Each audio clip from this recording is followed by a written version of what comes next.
meus amigos da TV Impacto. Lorena Moreno está com um convidado bem especial. Hoje estou aqui com Rogério Batista, ele que é presidente da Associação dos Conselheiros e Ex-Conselheiros Tutelares da região do Baixo Amazonas.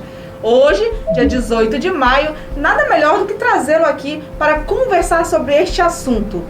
Rogério, seja bem-vindo no nosso estúdio novamente. Vamos falar um pouquinho como é que está a questão do combate à exploração sexual infantil e o trabalho que vocês vêm fazendo aí na região. Aproveitando e dizer, que 18 de maio ele é um dia assim muito mais que especial para a área da infância e da juventude, porque o Brasil inteiro ele está celebrando esse momento de combatendo o abuso e exploração sexual de criança e adolescente. Leva-se em consideração que esse dia ele está em lei, na Lei Federal 9.970 de 2000. Isso se deu em decorrência de um crime bárbaro que ocorreu lá no Espírito Santo com uma criança chamada Araceli Cabreira, que ela tinha 8 anos de idade. E a Araceli era uma jovem, uma criança na verdade, muito bonita, de cor branca, olhos claros.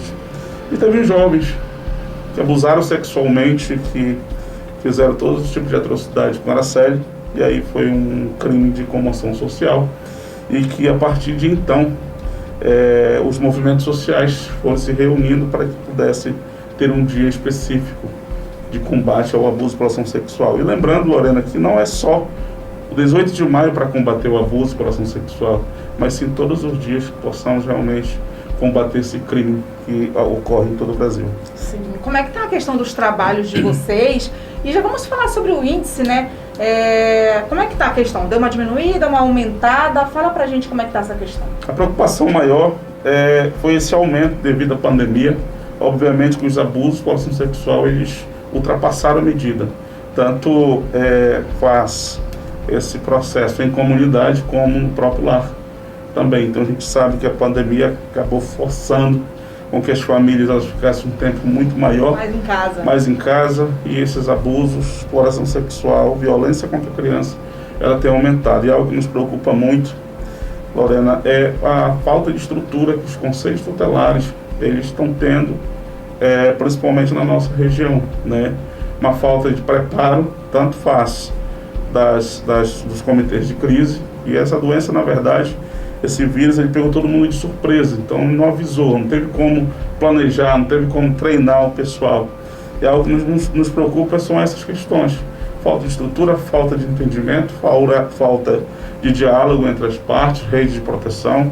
Temos agora, por exemplo, a escuta especializada, que houve uma alteração na lei, desde 2019, que cabe a questão seguinte: para quem realmente é escuta especializada? No caso de violência sexual, abuso, quem pode ouvir? O conselho pode ouvir? Então surgiu essa dúvida, essa confusão toda entre as partes relacionado a essa questão. A gente esclarece que cabe aí às prefeituras e secretarias de assistência social para que possa aí fazer as capacitações, formações continuadas, que é garantido em lei.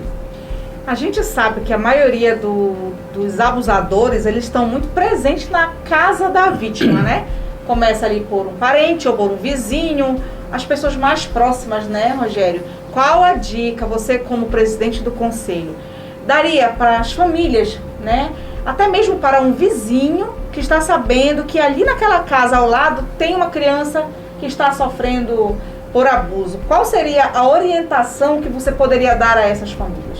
Nós precisamos sempre estar com um alerta ligado, com a luzinha vermelha.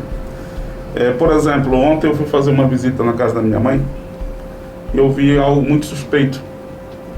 3 crianças descendo, depois passa um adulto, posteriormente os mesmos sobem com um ar meio espantado, e aí ele subiu a minha alerta. O que realmente estaria acontecendo? Então conversa com o outro, e de fato seria um índice de abuso sexual. Então você verifica, você coloca, você denuncia e dizer à sociedade: não se preocupe quando alguém dizer o seguinte: você é fofoqueiro. Não precisa, não, você tem que ser fofoqueiro sim, fofoqueiro do bem, Então você tem que ligar. Você não quer se identificar, pegue lá seu celular, bote 100, que é o 100, ligue, que vai dar lá para o Disque de Direitos Humanos, e eles vão estar colocando aí para os conselhos tutelares. Já ia perguntar sobre isso. Então a pessoa pode fazer a denúncia tanto no Disque 100, que ela não precisa se identificar, ou qual é o outro método? Pode ir na delegacia, aqui no caso de Santarém tem a delegacia especializada da criança e do adolescente, né, que funciona ao lado, anexo à delegacia da mulher. Ela pode procurar as escolas, elas podem procurar os conselhos tutelares, pode procurar todo e qualquer órgão, os CRAS, CREAS, etc e tal, né? Lembrando que Santarém, no caso, são 3 conselhos tutelares. Os outros municípios adjacentes aqui, eles têm uma dificuldade, é que eles são apenas um conselho tutelar, muitas vezes o pessoal dentro das comunidades, e há essa dificuldade. Diante desses fatos, dessa alta situação crescente sobre abuso e exploração sexual, por exemplo, é o caso lá da cidade de Porto Trombetas, né? O índice lá também está bem chato relacionado a essa questão. Uma força-tarefa está sendo feita entre as prefeituras de Oriximiná, a nossa equipe jurídica, para que a gente possa intensificar e trabalhar o projeto da criação de um conselho dentro da cidade de Porto Trombetas. Isso já é uma ideia que a gente já vem tendo há um bom tempo, mas a perspectiva com esses dados eles aumentam muito mais ainda. Sobre a questão desse diálogo sobre abuso e exploração sexual, e dizer que nós estamos tendo diversas situações hoje, e dizer que não cabe ao Conselho Tutelar fazer o trabalho investigativo, né? Então nós temos situações que ocorrem, principalmente em cidades pequenas, onde são cidades que consideravelmente existem os donos, né, relacionados a essa questão. A gente está tendo grandes dificuldades dessa relação, principalmente com os órgãos de segurança pública, que são as polícias civil e militar, né? Muitas vezes querem colocar o conselho para fazer esse tipo de investigação, né? E lembrando que o conselho tutelar ele atende, ele ouve, ele requisita, né, para que os órgãos eles possam de forma integrada realmente fazer essa questão aí. Também está tendo aí um projeto bastante relevante a gente falar sobre isso, é o projeto Ronda Escolar, né, das polícias. Conta um pouquinho pra gente como é que funciona isso daí. Na verdade, esse projeto ele foi criado, eu ainda era conselheiro tutelar. Então eu tenho um grande privilégio e a honra de falar sobre esse assunto, porque é um assunto que eu conheço muito bem. Eu comecei junto com os... então na época foi um projeto idealizado, um projeto muito bacana. E na época a gente sempre participava junto, e isso, Lorena, diminuiu a evasão escolar muito em Santarém naquela ocasião, né? Mas é um projeto fantástico, um projeto bacana. Fiquei muito feliz que agora eles estão concorrendo ao Prêmio Novare, fiquei muito feliz que eles ganharam uma viatura, significa que o governo do estado está dando uma atenção específica nessa situação, e é muito bacana, e até oriento aí, principalmente as escolas, a acolher esse projeto, né, que os bairros possam acolher esses meninos aí, porque é uma ferramenta muito importante para essa situação. Lembrando que eles são pessoas preparadas para esse atendimento, né? E o que a gente sabe é que hoje os bairros estão tomados pelo tráfico de drogas, consequentemente os filhos, as crianças, os adolescentes se tornam vítimas dessa situação, e esse projeto ele vem aí para somar e tentar diminuir esse índice elevado. A pandemia ela trouxe muitos malefícios, e que esses malefícios eles precisam ser combatidos. Muito bem.